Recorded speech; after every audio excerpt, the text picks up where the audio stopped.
发生在当中，所以说它的意义就更加的耐人寻味。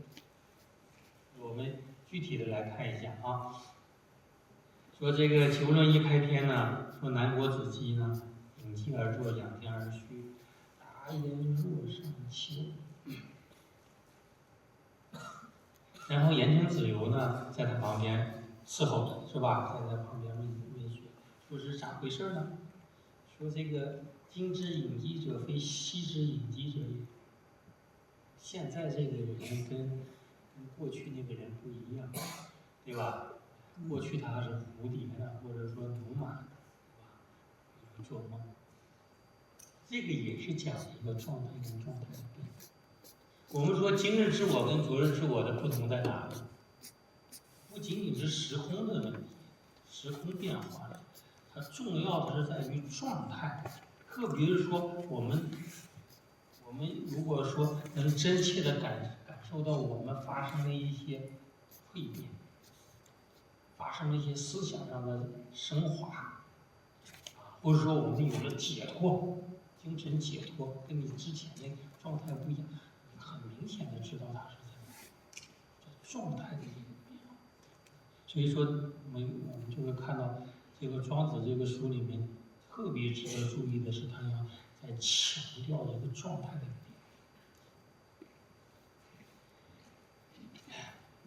然后这个南国子集呢，就是说呢，说现在的我呢，跟以前的我不一样。说今者呢，吾上我，吾跟我是这不是同义词，对吧？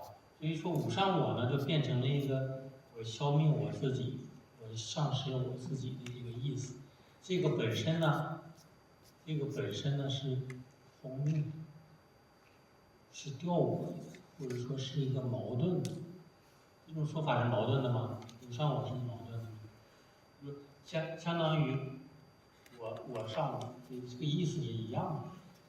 不要追究那些细枝末节没有用的东西，它其实就讲的就是个矛盾的问题。也就是说，我今日是我，昨日是我，是不一样。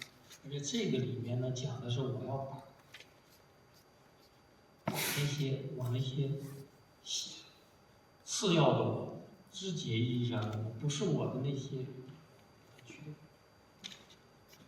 所以说这个时候呢，我们分析这个命题呢，就比较清楚了。就无，这第一个无，讲的是真正的那个，这不需要任何东西来说明的，对吧？哎，你比如说刚才这个陈芳老师来介绍我说，陈凯老师是北京大学的教授，对吧？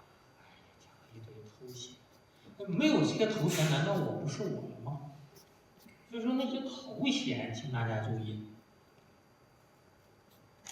那是我，不上我的我，不是那个我。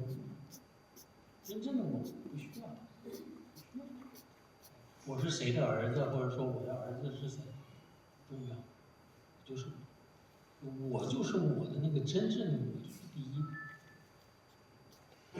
绝对不能让渡的那样的一个主体，就是这个。那个次要的那些情态的呀，有条件的呀，有各种各样社会身份的那个意义上的我呢，那他是那个第二个我。大家明白这个意思吗？所以他又进了一层。这个是跟我们的生活是一样的，是吧？我们都能感觉到有不同层次的那个我在我的一生之内，它都有这样的。我们怎么来理解它？怎么来理解它？怎么来处置它？那才是更加重要的。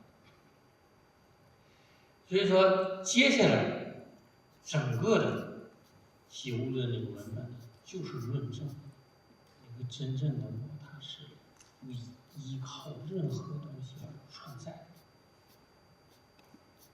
不需要条件，不需要借助任何东西。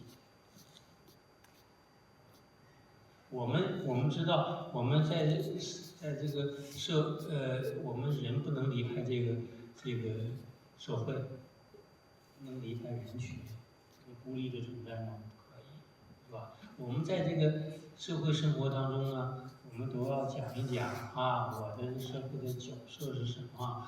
我是在社会里面有什么地位？然后我要讲这些，对吧？但是呢，庄子呢讲的是你真正的我是，你要把它显露出来，要真正认识到那个部分的那个真正的，那就需要把这些，把这一种各个就是第二位的那个我。